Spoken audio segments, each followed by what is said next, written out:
ভাবছো? কি দেখে এত অবাক হচ্ছি? তাহলে প্রথম থেকেই শোনো। আজকে সকাল সকাল রেডি হয়ে আমি বেরিয়ে গেছিলাম গ্যাস অফিসের জন্য, কারণ আমাদের গ্যাস বইটা হারিয়ে গেছে। আর যেহেতু গ্যাস অফিসে তো আর আমি একা যাব না, তাই এখানে আমার সাথে যাচ্ছিল আমার মাদার ইন্ডিয়া।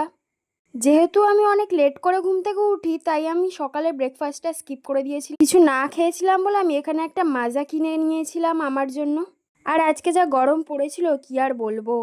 আর মা এখানে একটু চিকেন নিয়ে নিচ্ছিল আজকে দুপুরে রান্না করার জন্য। আর গ্যাস অফিসে গিয়ে আমি ভিডিও বানাইনি, তার কারণ হচ্ছে গ্যাস অফিসে অনেক ভিড় হয়েছিল আর প্রচুর পরিমাণে লাইন পড়েছিল।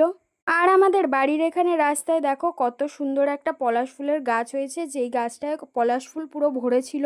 দেখতে এত সুন্দর লাগছিল যে আমি বলে বোঝাতে পারবো না। আমাদের পুরো রাস্তায় পড়ে ভর্তি হয়ে থাকে ফুলগুলো। এদিকে আমি বাড়ি চলে এসেছি, কিন্তু বাড়ি আসে আমি অনেক বেশি টায়ার্ড হয়ে গিয়েছিলাম।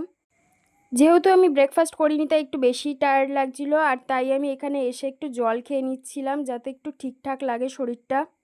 বিশ্বাস করবে না, জলটা খেয়ে এত পরিমাণ শান্তি লাগছিল যে কি বলবো।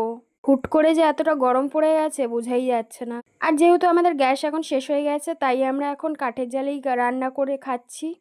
আর যারা কাঠের জালে রান্না করে তারা ভালো করেই জানে কি যে এখানে আমার মা কি করছে।